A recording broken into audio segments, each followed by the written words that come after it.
ನಮಸ್ತೆ. ಈ ದಿನ ನಾವು ಹಣ್ಣುಗಳ ರಾಜ ಮಾವಿನ ಹಣ್ಣಿನ ಬಗ್ಗೆ ಆಯುರ್ವೇದದಲ್ಲಿ ಏನೇನು ಹೇಳಿದೆ ಅಂತ ಕ್ವಿಕ್ ಆಗಿ ನೋಡ್ಕೊಂಡ್ ಬಂದ್ಬಿಡೋಣ. ಸೊ ಮಾವಿನ ಹಣ್ಣು ಆ, ರುಚಿಯಲ್ಲಿ ಸಿಹಿ ಇರುತ್ತೆ, ಜೀರ್ಣ ಆದ್ಮೇಲೆ ಶರೀರದಲ್ಲಿ ಸಿಹಿಯನ್ನೇ ಉತ್ಪತ್ತಿ ಮಾಡುತ್ತೆ. ಆಮೇಲೆ ಇದು ಗುಣದಲ್ಲಿ ಅಂದ್ರೆ ಶರೀರದಲ್ಲಿ ಜೀರ್ಣಕ್ಕೆ ಭಾರ ಇರುತ್ತೆ, ಸ್ವಲ್ಪ ಜಿಡ್ಡನ್ನು ಕೂಡ ಇದು ಉತ್ಪತ್ತಿ ಮಾಡುತ್ತೆ. ಇದು ಶೀತವೀರ್ಯ ಅಂದ್ರೆ ತಂಪನ್ನ ಶರೀರಕ್ಕೆ ನೀಡುವಂಥದ್ದಿರತ್ತೆ. ಆಮೇಲೆ ಇದು ಏನೇನು ಕೆಲಸ ಮಾಡುತ್ತೆ ಶರೀರದಲ್ಲಿ ಅಂತೇಳಿ ನೋಡೋದಾದ್ರೆ, ಮಾವಿನ ಹಣ್ಣು ಬಾಯಿಗೆ ರುಚಿಯನ್ನು ಕೊಡುವಂಥದ್ದು, ಹಸಿವೆಯನ್ನ ಹೆಚ್ಚು ಮಾಡುವಂಥದ್ದು.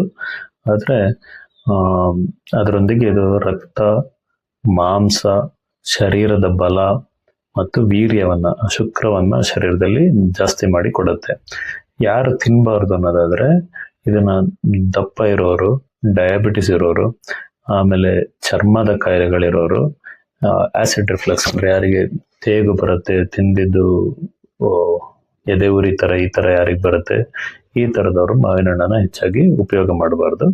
ಆಮೇಲೆ ಇದಕ್ಕೊಂದು ಸರಗುಣ ಅಂತೇಳಿ ಒಂದು ಗುಣ ಇರುತ್ತೆ, ಅಂದ್ರೆ ಮಲವನ್ನ ಇದು ಸಲೀಸಾಗಿ ಶರೀರದಿಂದ ಜಾರಿ ಹೊರಗಡೆ ಹೋಗಂಗೆ ಮಾಡುತ್ತೆ. ಇನ್ನು ಮಾವಿನ ಹಣ್ಣು ತಿಂದು ಕೆಲವರಿಗೆ ಅತಿಯಾಗಿ ತಿಂದು ಅಜೀರ್ಣ ಆಗುವಂಥದ್ದು ಅಥವಾ ಜ್ವರ ಬರುವಂಥದ್ದು, ನೆಗಡಿ ಬರುವಂಥದ್ದು, ಈ ತರದಾದವರು ಸುಲಭ ಪರಿಹಾರ ಏನ್ ಮಾಡ್ಬೇಕಂದ್ರೆ, ಶುಂಠಿ ಪುಡಿಯನ್ನ ನೀರಲ್ಲಿ ಸೇರಿಸಿ ತಗೊಳ್ಬಹುದು, ಅಥವಾ ಜೀರಿಗೆನ ತಗೋಬೇಕು. ಇಲ್ಲ ಕಪ್ಪು ಉಪ್ಪು, ಕರಿ ಉಪ್ಪು ಅಂತ ಸಿಗುತ್ತೆ, ಇದನ್ನ ಕೂಡ ಸ್ವಲ್ಪ ನೀರಲ್ಲಿ ತಗೊಳ್ಳೋದ್ರಿಂದ ಇವುಗಳು ಕಮ್ಮಿ ಆಗುತ್ತೆ.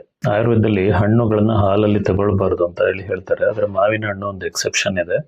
ಮಾವಿನ ಹಣ್ಣು ಚೆನ್ನಾಗಿ ಕಳಿತ ಮೇಲೆ, ಅಂದ್ರೆ ಹುಳಿ ಅಂಶ ಇಲ್ದಿರೋ ಮಾವಿನ ಹಣ್ಣನ್ನ ಹಾಲಲ್ಲಿ ತಗೊಳ್ಳೋದ್ರಿಂದ ಕೆಲವು ಇಲ್ಲಿ ಬಿಸಿ ಬಿಸಿ ಫೀಲ್ ಆಗುತ್ತೆ, ಅಂದ್ರೆ ದಾಹ ಅಂತ ಕರಿತೀವಿ. ಆಮೇಲೆ ಯಾರಿಗೆ ಅತಿಯಾಗಿ ಬಾಯಾರಿಕೆ ಇರುತ್ತೆ, ಆಮೇಲೆ ಯಾರಿಗೆ ತೂಕ ಹೆಚ್ಚು ಮಾಡ್ಕೋಬೇಕು, ಅವರು ಮಾವಿನ ಹಣ್ಣಿನ ರಸಾಯನ ಅಥವಾ ಹಾಲಲ್ಲಿ ಮಾವಿನ ಹಣ್ಣನ್ನು ತಗೊಳ್ಳೋದ್ರಿಂದ ಇವುಗಳೆಲ್ಲ ಬೆನಿಫಿಟ್ಗಳು ಸಿಗತ್ತೆ.